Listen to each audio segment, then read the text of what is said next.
Hello, j'espère que vous allez bien, j'espère que vous êtes en forme. Alors ça y est, ça fait un mois que j'ai pas publié de vidéo parce que j'étais en vacances. Et justement, l'objet de cette vidéo, ça va être de vous parler du pouvoir des vacances et pourquoi j'apporte autant d'importance au repos, aux vacances, au week-end, etc. Donc, j'ai fait l'erreur dans le passé de beaucoup cogiter sur mon activité parce que voilà, je me développais pas comme je voulais, je manquais de clients, personne ne semblait s'intéresser à mes offres, etc. Donc j'ai vraiment passé beaucoup de temps à me creuser la tête, à me former, à essayer de réfléchir, à trouver les meilleures approches, etc. Et finalement, ça ne m'avait pas donné grand-chose, à part simplement d'être confus, de douter de moi et d'avoir toujours la tête dedans, la tête dans le guidon, comme on dit. C'est un peu comme, vous savez, cette boule de Noël qu'on secoue et il y a plein de boules de neige qui volent de tous les côtés. Ma tête, en fait, ressemblait un petit peu à ça. Et j'ai compris à un moment que finalement l'objectif c'était pas de plus travailler, mais c'était peut-être de travailler un petit peu moins et d'apporter un peu plus d'importance au repos. Et donc qu'est-ce qui se passe que justement quand on met un peu de repos, un peu plus de calme, et ben tous ces flocons de neige qui volent et qui tournent dans cette boule de Noël, et ben ils commencent à tomber, ça devient beaucoup plus calme. Et puis la figurine qu'on place souvent au milieu de cette boule de Noël, eh bien on la voit enfin, elle apparaît et les choses paraissent beaucoup plus claires. Donc j'aime bien cette image et je garde toujours cette image en tête quand je travaille trop, quand j'ai les idées trop confuses. Et je me dis, ok, là, tu es en train de secouer ton bocal de boule de Noël. C'est le moment de peut-être prendre un peu de repos pour justement laisser redescendre toute cette neige, laisser redescendre un peu tout ce mouvement et y voir beaucoup plus clair.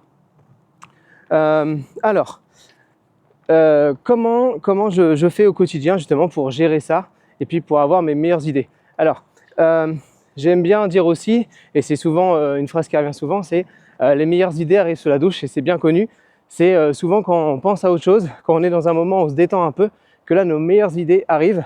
Eh bien, ça va être un petit peu l'idée de cette vidéo et je vais vous donner quelques clés pour vous expliquer comment je fais au quotidien. Alors, j'aime bien avoir des phases de focus sur lesquelles je travaille de façon justement focus, bien concentrée. Et ça, je les alterne avec des phases où je vais créer consciemment, je vais provoquer des phases qui vont me permettre d'avoir encore de meilleures idées. Alors je m'explique. Par exemple là, ce matin, j'ai passé 2 heures focus à travailler sur un projet. Et puis à la fin, je commençais à avoir les idées qui s'en mêlaient. Je commençais à plus être efficace. Je commençais à douter. Et là, je me suis dit, bon, Marc, c'est le moment d'aller faire ton petit tour en forêt.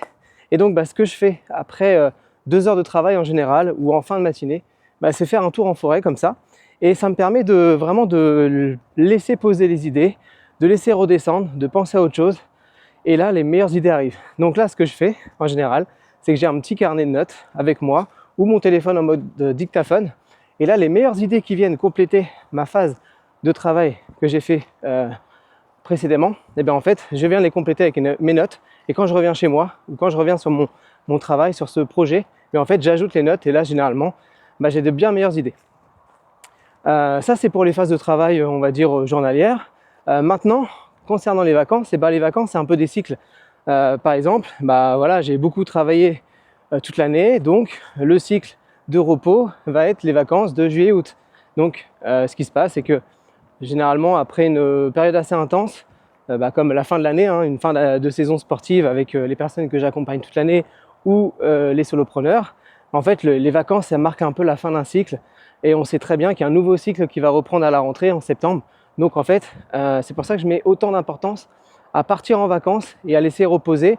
Et donc là, je suis parti 2 semaines en Sardaigne, 1 semaine en Vendée.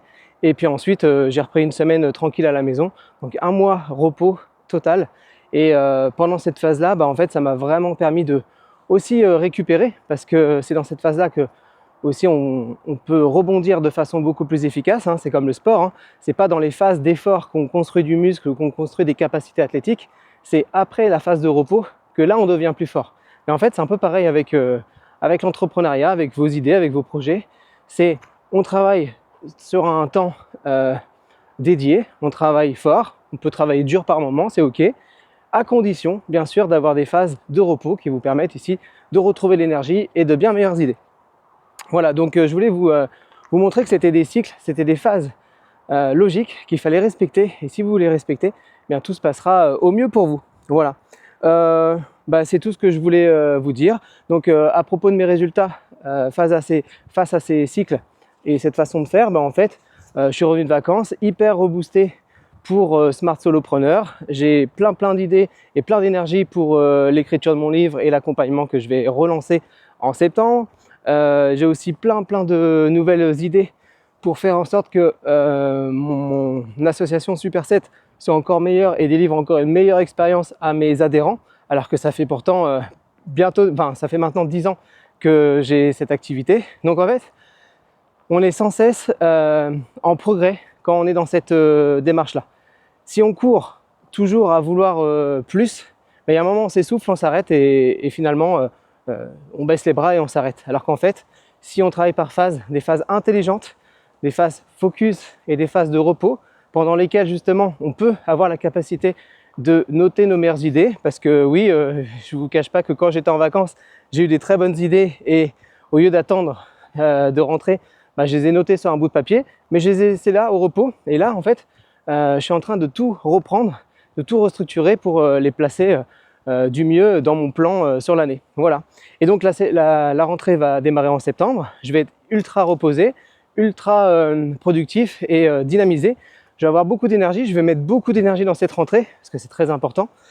Et j'ai déjà planifié les vacances d'octobre et avec ma femme, on va partir une semaine au soleil, vraiment parce que je sais que cette phase de rentrée de un mois et demi, 2 mois va être assez intense et qu'il va falloir ici récupérer un peu, faire un petit bilan sur ces semaines passées pour pouvoir relancer la machine sur novembre-décembre, et etc. Il y aura les fêtes de fin d'année qui me permettront de repartir sur janvier-février.